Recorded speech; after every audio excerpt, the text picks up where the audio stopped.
ฉัน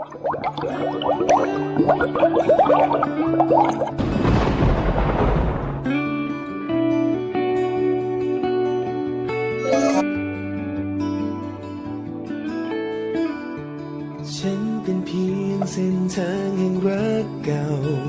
ที่จะเดินข้ามไปในเมื่อความหวั่นไหวให้เธอเดินไปกับเขาเวลาเปลี่ยนฉันเป็นคนเก่าตัวเธอเปลี่ยนฉันเป็นค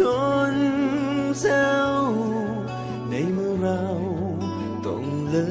กราขอ